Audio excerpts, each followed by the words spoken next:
7th. Then a week from that night, Travis, his big debut. And Mia was saying she might want to try hand at being Dylan. If you're listening to this, I would love to train to be a mascot, so let me know. You know how to contact me. I think you got the chops to do it. I know. I think. We'll see.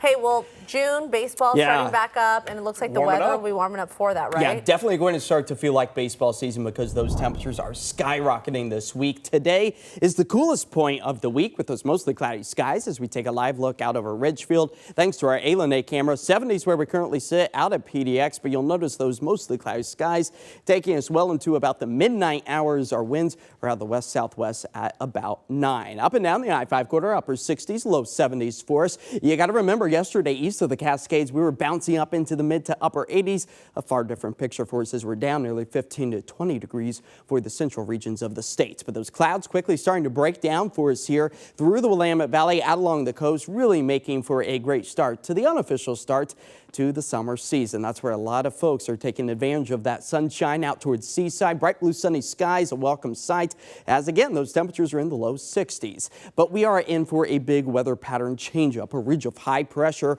washing away those clouds, bringing back the sunshine, pushing those temperatures back into the summer-like territory. We could potentially see some of the hottest air we have experienced so far this spring season, because technically it is still spring until we move our way into the end of June. But just look at how strong and intense this ridge of high pressure is, blocking any of this cool pocket of air from moving its way from the west to the east. So we're going to be in that dry and warm territory over about the next 7 days or so, as we've already been keeping track of the high heat. 80+ degree days, a total of 6 now in the bank. No 90-degree temperatures thus far, but that could potentially be changing by the end of this week. All right, let's time out the next 48 hours with those mostly cloudy skies remaining tonight into the start of the day tomorrow. We quickly clear out those skies, return the sunshine, a nice northerly breeze for us, and that will begin the warming trends. Back up into the 80s tomorrow, but by Wednesday, we'll hold on to a bit of that marine layer for the coastline as the rest of us enjoy a nice onshore flow, but sunny skies. So no real additional rain over the next 48 hours,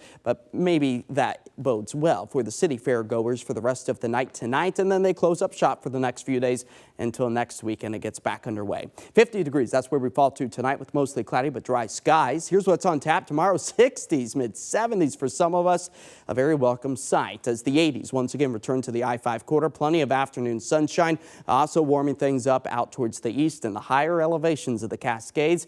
Well, try 80s to low 70s for places like Government Camp. Your Al's Garden and Home forecast does show the return of some free water by the time we get to Thursday. That's where those temperatures will slide back to the mid 70s, closer to what is average for this time of year.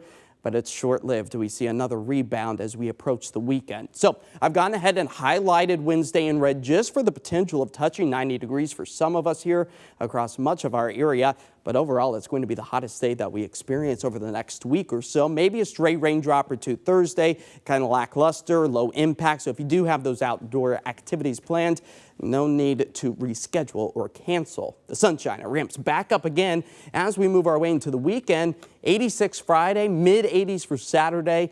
And then for the first day of meteorological summer, which we in the weather department celebrate as June 1st on Sunday, we'll be cooling things back.